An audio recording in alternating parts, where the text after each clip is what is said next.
ठीक है। Now this is human resource management.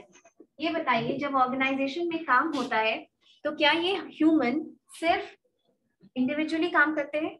नहीं, they work both individually and in team, right? Team या हम इसको ग्रुप भी बोल सकते हैं, हालांकि ग्रुप और टीम में डिफरेंस होता है। ठीक है, ये दोनों सेम वर्ड नहीं है जब हम एचआर के टर्म्स में बात करते हैं। अभी के लिए समझ लीजिए, उस ग्रुप फॉर्मेशन हो सकता है पीपीओ के 3rd ईयर में आपको पढ़ना हो। ग्रुप में टीम रहता है ना? नहीं, team is different, team has a goal. Group आप इनफॉर्मल भी बना सकते हैं, जैसे आपका क्रिकेट का एक ग्रुप हो सकता है, माने एंटरटेनमेंट का एक ग्रुप हो सकता है। तुम कोई क्लब ज्वाइन कर रही है जिसमें गिटार बजाते हैं लोग, तो आपका एक इनफॉर्मल सा, जैसे ऑर्गेनाइजेशन में भी एक्स्ट्रा करिकुलर एक्टिविटीज होती है, तो आप ऑर्गेनाइजेशन का कल्चरल क्लब ज्वाइन करिए मान लीजिए, तो वहां गिटार बजाने वाले लोग हैं, that is like an informal group. Investigation team नहीं, सो टीम का मतलब होता है कि इसमें जो लोग हैं, जितने लोग हैं, they are working towards a common goal. उन सबको ये कंप्लीटली पता है कि उसका गोल क्या है। और ग्रुप, जैसे ग्रुप आप ऑर्गेनाइजेशन में आप काम कर रहे हैं कंपनी में, आप रोज उसी टाइम नहीं, आप रोज उसी टाइम कैफेटेरिया जाते हैं, आप रोज उसी टाइम कॉफी पी रहे हैं, रोज ब्रेकफास्ट कर रहे हैं। 3-4 दिन के बाद जो सामने भी उसी टाइम पे आता है, आपकी बातचीत इनिशिएट हो गई, 4-5 लोगों का ग्रुप बन गया। आपका कोई कॉमन गोल नहीं है, लेकिन ये ग्रुप है। और टीम का मतलब, कोई प्रोजेक्ट असाइन हुआ तुमको, तुम चाह रहे हो एक टीम में हो, तो तुमको वैसे ही काम करना होगा जैसे कि उस टीम के जो प्रोजेक्ट दिया गया है उसको फुलफिल करने में यूजफुल होगा। तुम ऐसे इनफॉर्मल काम नहीं कर सकते हो उसमें। क्रिकेट का टीम होता है, ग्रुप नहीं कहेंगे उसको। टीम का मतलब क्या है? 11 प्लेयर मिलके कंट्री को जिताना है, यही उसका टारगेट होता है ना। और सब, चाहे वो फील्डर हो, ऑलराउंडर हो, स्पेसिफिकली उसी तरह टीम में भी डाइवर्स लोग लिए जाते हैं, चाहे वो बॉलर हो, बैट्समैन हो, ऑलराउंडर हो, विकेट कीपर हो, ठीक है, कैप्टन हो, जो जिस प्रोसेस में, जो जिस भी स्पेशलाइजेशन में है, लेकिन उसका अल्टीमेट टारगेट क्या है? टीम जिताना। ठीक है, ये होता है। ह्यूमन हो गया। रिसोर्स क्यों? Land, labour, capital and entrepreneurship. Labor is a factor of production, so labor is a resource. Then you have management. Yani human resource management can be said to be an art of managing people at work. जब this is an art of managing, आप लोग employees हैं, आपको भी पता है कि आपको कैसे काम करना, आप काम करेंगे तो सैलरी आपको दी जाएगी। बट एक अच्छा ह्यूमन रिसोर्स मैनेजर वो होता है जो आपको मैनेज इस तरीके से करता है कि आपको तकलीफ भी ना हो, हमें कोई स्टेप ना लेना पड़े, और आप में खुद ही मोटिवेशन रहे कि आप ऑर्गेनाइजेशन के ऑब्जेक्टिव्स को फुलफिल करें। समझ में आई बात? This is all about human resource management. Last class में हम आपको एक होमवर्क दिए थे, what is the difference between effective and efficient, and is management arts और साइंस? बताइए। हाँ तो बताओ आंसर। हाँ, हमको याद है कि होमवर्क दिए थे हम। मैनेजमेंट तो दोनों है ना, साइंस और आर्ट्स दोनों होता है, उसका दोनों का फीचर्स कुछ सिमिलर है, दोनों होता है। क्योंकि हम लोग मैम फर्स्ट ईयर में पढ़े थे पीपीए में, तो व्हाई मैनेजमेंट इज साइंस, मतलब मैनेजमेंट साइंस क्यों है, तो इसके बारे में हम लोग पढ़े। क्योंकि फैक्ट है ना, सब्जेक्ट। ठीक है भाई, बताओ। साइंटिफिक रीजन है उसके पीछे। होता दोनों है, दोनों लेकिन क्यों होता है ये बताइए, अलग अलग बताइए। साइंस और आर्ट्स का अलग अलग तर्क दीजिए। मैनेजमेंट में क्या कुछ काम मिला, उसके लिए कुछ एनालाइज करना है, एक्सपेरिमेंट करना है, ऑब्जर्व करना है, ये सब तो थ्योरी का पार्ट हो गया। तो थ्योरी तो साइंस में पढ़ना होता है। आर्ट्स मतलब कला, स्किल्स, नॉलेज, क्रिएटिविटी, इनोवेशन, ये सब तो कला हो गया। ठीक है, पर आप सेकंड ईयर के स्टूडेंट हैं, आपको इतना वेग आंसर करना चाहिए था। अच्छा है अप्रोप्रिएट। आप इंटरव्यू में अपना आंसर फॉर्मेशन कैसे करेंगे? अगर इस तरह बोलने की आदत रहेगी, कैसे बनाओगे आंसर? इसका प्रॉब्लम ये है कि आप बुक्स नहीं पढ़ते हैं, ये सीधी बात नहीं है। क्योंकि जो बोलचाल की लैंग्वेज किताब होता है, जब किताब की लाइंस नहीं पढ़े होते हैं आप, मैनेजमेंट का वर्ड क्लियर नहीं होता है, and you are forming your answer like a lean man. माने कोई आर्ट्स का स्टूडेंट जैसे नहीं बात को खींच तीर के कुछ ना कुछ करके बोलता है, वैसे आप बोलेंगे तो गड़बड़ हो जाएगा, बिजनेस ऐसे नहीं चलता। इसीलिए ठीक है, why is management arts and science? Management is both arts and science. Why? Science इसलिए है मैम क्योंकि उसमें effect, cause and effect relationship को बताता है। Okay. और आर्ट्स इसलिए क्योंकि उसमें पर्सनल स्किल होता है, इस वजह से वो आर्ट्स, उसको आर्ट्स भी कहते हैं और साइंस भी। देखा, ये तो बात बोल रहे हैं। अच्छा ठीक है, ठीक है। साइंस इसलिए है क्योंकि whether management is practiced here in India or management is practiced anywhere across the globe, the basic principles remain universally accepted. जैसे मैनेजमेंट के 5 फंक्शन हर जगह 5 फंक्शन रहेंगे, जैसे planning, organising, staffing, directing, controlling. These 5 principles. Apart from these 5 functions, leadership, decision making, ये सारी चीजें, Peter Drucker का एक स्टेटमेंट है, whatever a manager does in his life, he does through decision making. Peter Drucker, right? A very big name in management. So he said कि एक manager जो भी कुछ करता है वो सिर्फ डिसीजन मेकिंग से करता है. तो ये चीजें आपको थोड़ा सा कोट करना होगा, ध्यान रखना होगा. So this is science because it has universally accepted principles. Science में न्यूटन का लॉ है, अब वो लॉ है ना, वो एक्सेप्टेड है पूरी जगह, उसके आगे जितना वैल्यू एडिशन हो जाए उस पे, उसके आगे जितना भी रिसर्च हो जाए, लेकिन ये law will remain universally accepted. Third law क्या है?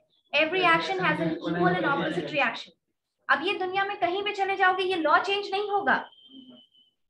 इसीलिए साइंस का एक यूनिवर्सली एक्सेप्टेड डॉक्ट्रिन्स है, प्रिंसिपल्स है, कुछ थ्योरी है, कॉज इफेक्ट रिलेशनशिप है कि क्या करने से क्या चेंज होता है. कॉज पढ़ते हैं और इफेक्ट उसका देखते हैं. जैसे एम्प्लॉयज बेनिफिट बढ़ाया गया, जब पीएचडी का रिसर्च वर्क होता है ना, तो लोग जब अपने टॉपिक सेलेक्ट करते हैं इस तरीके का कि अगर बेनिफिट्स थोड़े बढ़ाया जाता है एम्प्लॉयज का, उससे एम्प्लॉय की क्रिएटिविटी में, एम्प्लॉय की लॉयल्टी में क्या फर्क आता है. Cause effect relationship. Understood? Now why is this arts? अगर कोई पेंटिंग करता है तो क्या वो पहला दिन भी वैसा ही पेंटर होता है जैसा 5 साल बाद पेंटिंग करेगा, बशर्ते कि वो रेगुलर कर रहा है? No. Arts is one thing which becomes perfect by practice. Arts ऐसी चीज है, हाँ, the expertise of perfection is something that you gain only after practising arts. ठीक है, आर्ट्स इसीलिए है. दूसरी बात, आर्ट्स क्यों है? क्योंकि हम यहाँ पे आपको पढ़ा रहे हैं, एक ही टीचर क्लास में सबको पढ़ाता है. क्या आप सबको सेम समझ में आता है? नहीं आता है. This depends upon your own skill, your own grasping of knowledge, your own learning capabilities and your own implementation. यहाँ तक कि 250 लोगों को जब एक बैच में किसी ऑर्गेनाइजेशन में जूनियर लेवल पर रिक्रूट किया जाता है, क्या ये सारे के सारे 250 लोग बन जाते हैं जीएम? नहीं. हाँ, ऊपर जाके पोस्ट कम हो जाता है, लेकिन ऐसा नहीं है कि पोस्ट, अगर ये एक हाइपोथेटिकल सिचुएशन मान लो कि 250 में से 200 पोस्ट ऊपर चला जाए, हाइपोथेटिकल है ये, ऐसा होता नहीं है. तुमको लगता है कि इसमें से 200 लोग इतने काबिल होंगे कि कंपनी के वाइस प्रेसिडेंट बन जाएंगे? नहीं होंगे. पढ़ाया तो सबको सेम गया, सब एमबीए करके आया, फिर क्या चेंज आया? ये इसकी अपनी लर्निंग कैपेसिटी है, उसकी अपनी कैपेसिटी. हाँ, आप जब स्ट्रेंथ की बात कर रहे हैं तो ह्यूमन रिसोर्स में वीकनेस की भी बात करेंगे. Okay, so this is your own skills, your own cognitive ability, your own decision making, इन सारी चीजों को प्लस परफेक्शन इज समथिंग जो मैनेजमेंट करते करते करते आप एक्सपर्ट हो जाएंगे. आप 3 साल 4 साल अपने अंदर लोगों को मैनेज करेंगे, 5वें साल में आपको समझ में ये ऑटोमेटिकली आ जाएगा कि हम ये शुरू कर रहे हैं, ये प्रॉब्लम हम फेस करेंगे, क्योंकि आप 5 साल से उस प्रॉब्लम को फेस कर रहे हैं. लाइफ में जितना प्रॉब्लम आता है, अगर हम उसको थोड़ा बोल्डली एनकाउंटर करते हैं तो क्या होता है? कॉन्फिडेंस आता है, करेज आता है. You have encountered those problems. और आप जब अभी आप अपने से छोटे 10th के किसी बच्चे को देखेंगे तो आपको पता है ना कि इसके बाद ये होगा, इसके बाद ये होगा. कैसे पता है? Because you have experience, right? कोई 10th का बच्चा अगर एक सर्टेन वे में बिहेव कर रहा है तो आपको आप ऐसे नहीं बोलेंगे कि अरे कैसे कर रहा है, आपको ये लगेगा कि ऐसा ही करता है इस एज में या इस टाइम पे ऐसा ही होता है। True, this is what you learn from your experience. तो जब when you are managing people at work तब भी यही होता है। Okay, you learn from your mistakes, you learn from some faults. Understood? अब लिखिए ह्यूमन रिसोर्स डेवलपमेंट का definition.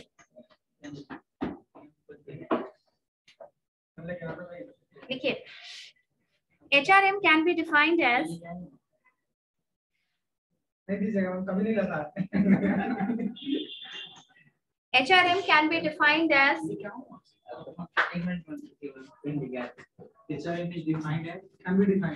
can be defined as a process of procuring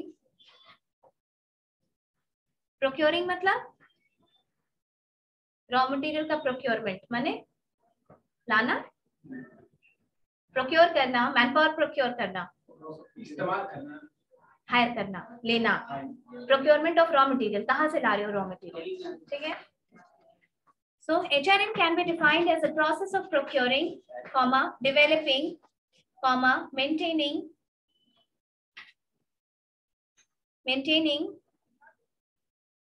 competent HR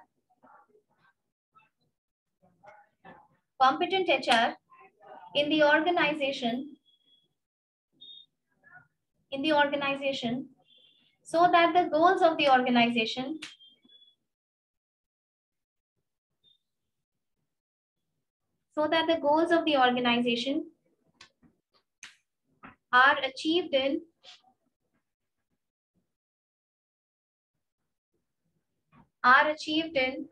more efficient and effective manner.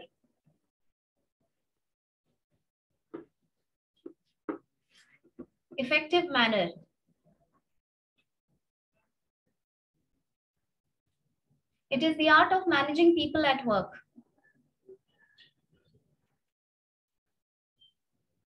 It is the art of managing people at work so that they give their best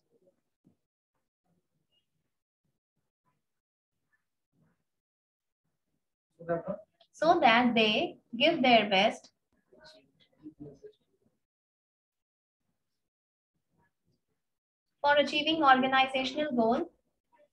कुछ छूटा है? So that they give their best for achieving organizational goal together with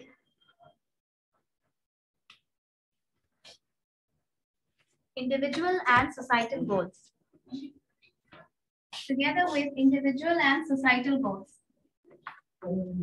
Society, societal goals.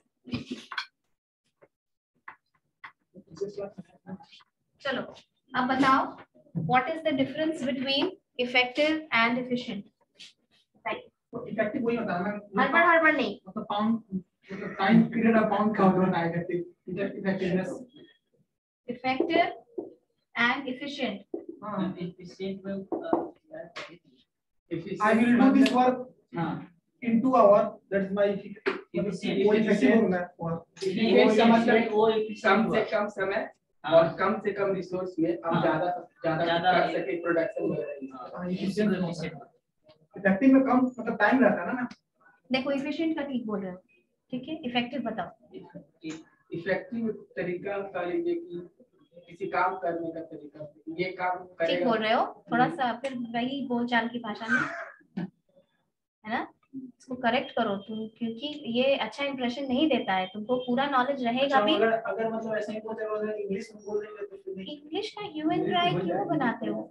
It's not just about English, तुम्हारा interview is not just about English. हम लोग English पे इतना ना stress दे देते हैं कि मेन कंटेंट चला जाता है। सी बात नहीं, तुमको लगता है कि जितने English is a global language, it is important, इसके लिए कोई मनाही नहीं हो रही है, पर तुम बहुत अच्छी इंग्लिश बोल रहे हो और तुम अंदर से बिल्कुल खोखले हो, तो जो कंपनी वाले हैं वो ये समझ जाते हैं। समझ में आई बात? तुमको अगर सिर्फ हेलो टेलीकॉलिंग के लिए हायर किया जाएगा ना, तो वैसे जॉब्स के लिए इंग्लिश चाहिए, लेकिन तुम मैनेजमेंट करके जाओगे तो तुम्हारा नॉलेज जरूरी है। इंग्लिश प्रैक्टिस करना चाहिए, नो डाउट अबाउट दैट, लेकिन अपना सब्जेक्ट जानना बहुत ज्यादा जरूरी है। तुम अगर अपने सब्जेक्ट का नॉलेज रखोगे तो हिंदी इंग्लिश कुछ नहीं होता, तब कॉन्फिडेंस तुम्हारे बोलचाल में ऐसे भी झलकेगा।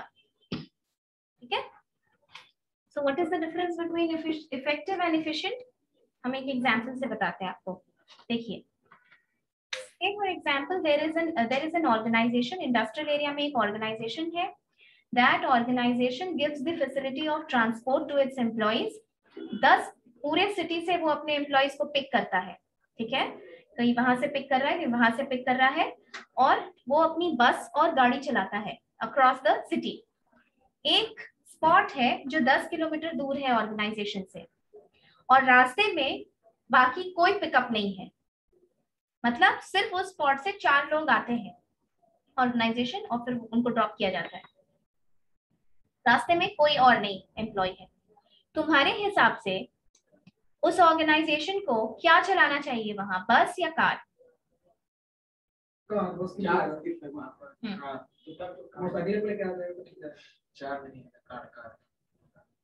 ठीक है, कार। ठीक है, so you're saying that car should be sent? Why?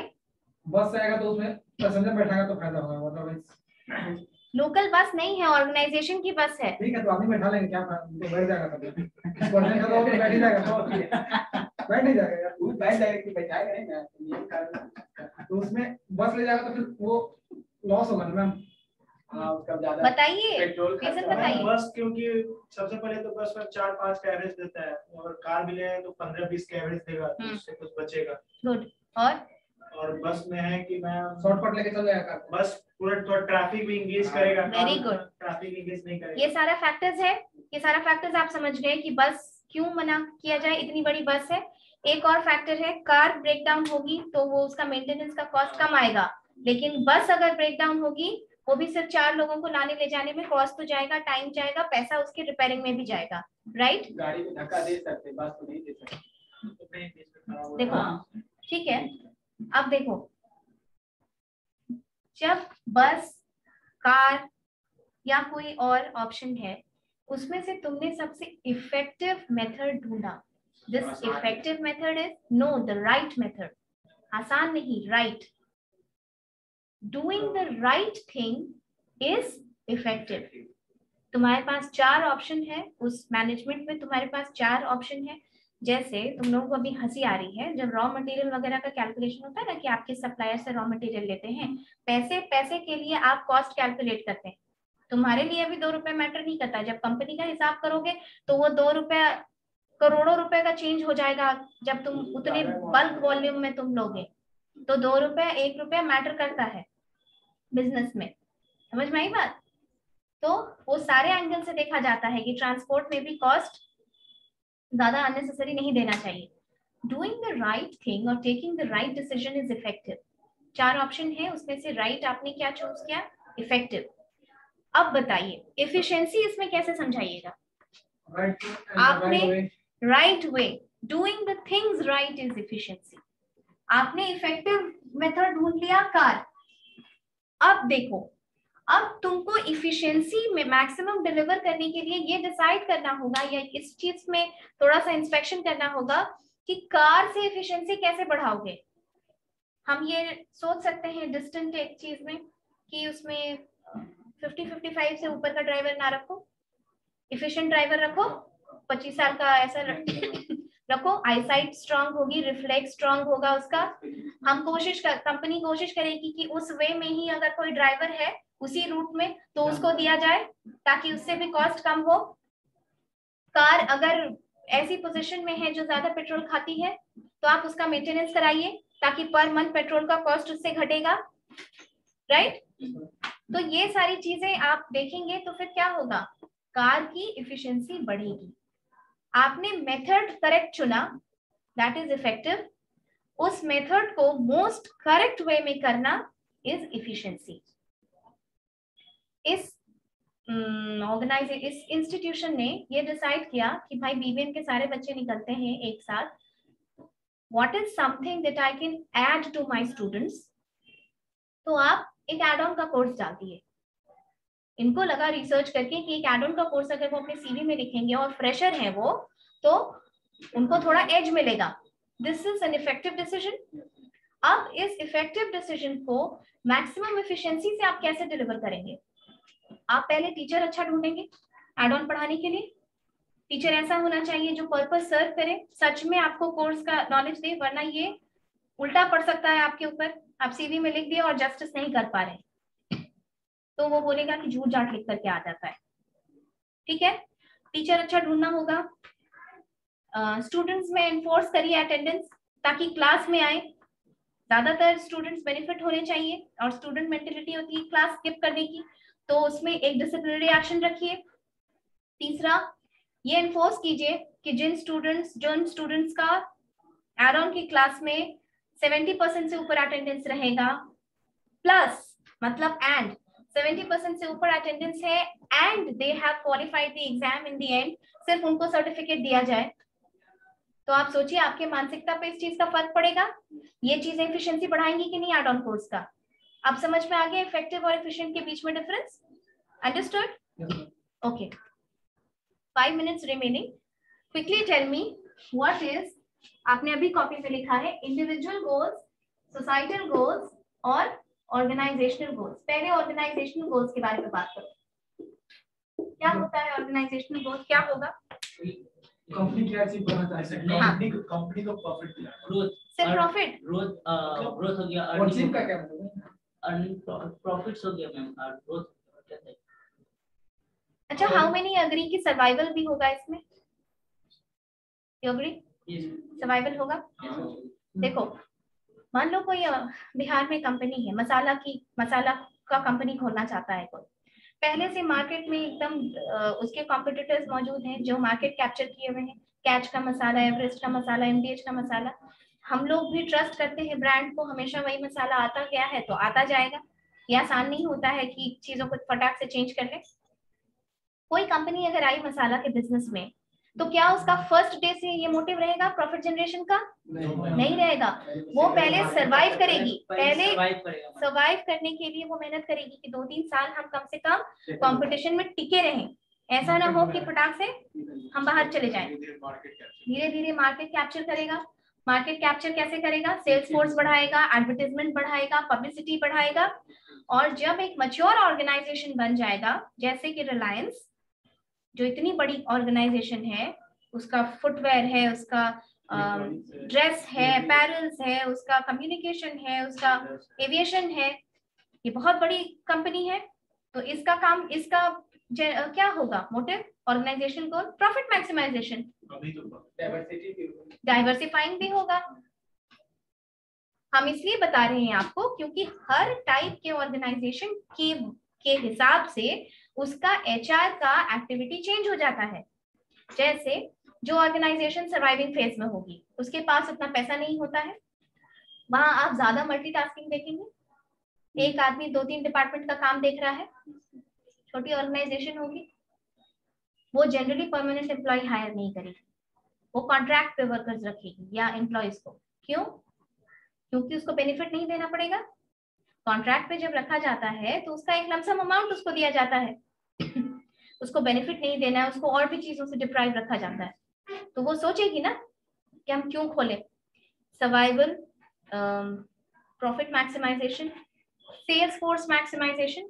आप कभी देखें कि एग्जाम वगैरह का सेंटर जब पड़ेगा, एग्जाम दे करके निकलिएगा बाहर, तो पैम्फलेट बांटते रहता है ट्यूशन का, कोचिंग का, पता है ना? वो सब न्यू कोचिंग होता है, लगभग ज्यादातर वो न्यू कोचिंग होता है, जिसको कि या पीजी वगैरह का भी, क्योंकि स्टूडेंट है, पटना बहुत लोग रहने कंपटीशन की तैयारी करने के लिए आते हैं, उनको पीजी का जरूरत होता है, हॉस्टल की जरूरत होती है, वो सबका पैम्फलेट बांटता है। These are new organisations. उनको ये लगता है, देखो उनके पास इतना पैसा नहीं होता है कि वो न्यूज़पेपर में या रेडियो में या उसमें ऐड दे सके। न्यूज़पेपर में इतना सा कॉलम लिखने का 5-6 लाख रुपए लेता है, तो वो नहीं दे सकते। ठीक है, तो वो क्या करते हैं? देखो गरीबी इतनी है, सेल्स फोर्स में लोगों को हायर कर लिया और उनको बोला कि जगह जगह जहां जहां एरिया टारगेट किया है वो वहां जाकर के तुम पैम्फलेट बांटो। This is the kind of advertisement that they can afford and they think कि हम, हाँ, माउथ एडवर्टाइजमेंट तो काम नहीं करता है तभी एग्जाम के बाद बहुत होता है ये सब, अभी डेली है, चौराहा पर डेली जाता है, हमेशा रहेगा ही। और बोरिंग रोड टारगेट रहता है ना, क्योंकि यहाँ पे कोचिंग बहुत है, 12th से लेकर के 12th से लेकर के एंड एवरीथिंग। तो लोग ट्रांसपोर्ट भी बचाने के चक्कर में यहाँ पीजी और हॉस्टल लेना चाहते हैं, तो ये सब एक कारण होता है। उसका सेल्स फॉर मैक्सिमाइजेशन हो जाएगा। तो अलग अलग ऑर्गेनाइजेशन का टारगेट अलग अलग होता है, समझ आ गई बात। अब आइए इंडिविजुअल गोल्स पे। आज हम इंडिविजुअल गोल तक कराएंगे सिर्फ। इंडिविजुअल गोल का मतलब होता है तुमको अगर किसी ऐसे ऑर्गेनाइजेशन में हायर कर लिया गया जहाँ पे कि ऑर्गेनाइजेशन बहुत अच्छा कर रही है, तुमको पैसा भी अच्छा खासा दे रही है, और उस ऑर्गेनाइजेशन में तुमको बोला गया यहाँ जो काम कर रहे हैं वो 15 साल से कर रहे हैं, कोई कहीं नहीं हिला है, तो तुम भी करोगे तो इसी पोस्ट पे काम करते रहोगे 5-6 साल। थोड़ा पैसा बढ़ा देंगे पर ट्रेनिंग भी नहीं होती है, जिस पे काम कर रहे हो वही काम करते रहोगे, तुम नहीं करोगे।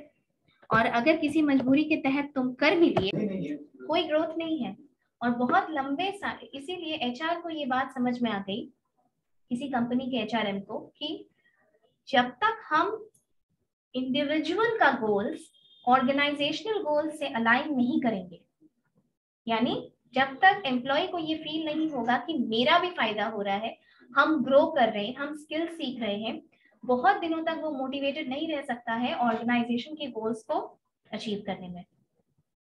ट्रेनिंग दी जाती है ऑर्गेनाइजेशन से, ठीक है, उसको वो ट्रेनिंग देके तुमको यूज कर रहा है उधर, तुम्हारा भी तो स्किल एनहांस हो रहा है, तुम भी तो ज्यादा कॉन्फिडेंट हो रहे हो, तुम्हारे ऊपर बेटर करियर प्लानिंग करने का तुम्हारे पास स्कोप बन रहा है, तुम्हारी डिमांड मार्केट में बढ़ गई। एक नॉर्मल बीसीए का स्टूडेंट और एक बीसीए का स्टूडेंट जो पाइथन का कोर्स करके जाता है, दोनों में डिफरेंस है। तो तुम भी तो ज्यादा एनहांस्ड और तुम भी ज्यादा कॉन्फिडेंट फील करोगे। ऑटोमोबाइल्स या इंडस्ट्री में बहुत सारा काम ऐसा होता है जिस मशीन की ट्रेनिंग दी जाती है, उससे क्या होता है, तुम ज्यादा कॉन्फिडेंट रहोगे कि मशीन कैसे हैंडल किया जाए, एक्सीडेंट से बचोगे कि कैसे उसको हैंडल किया जाए, तुम्हारे नीचे जो वर्कर्स रहेगा उसको तुम ठीक से गाइड कर सकोगे, राइट। और जब तुम्हारा इंटरव्यू होगा किसी और ऑर्गेनाइजेशन के लिए, you will feel much more confident, ठीक है। जब ट्रेनिंग एंड डेवलपमेंट पढ़ाएंगे तब हम बताएंगे कि ट्रेनिंग में और डेवलपमेंट में, एजुकेशन में क्या फर्क होता है, ये तीनों अलग अलग वर्ड्स हैं। फाइन, नेक्स्ट क्लास में आप सोसाइटल गोल्स में CSR पढ़ के आएंगे। Write down your homework, what is CSR।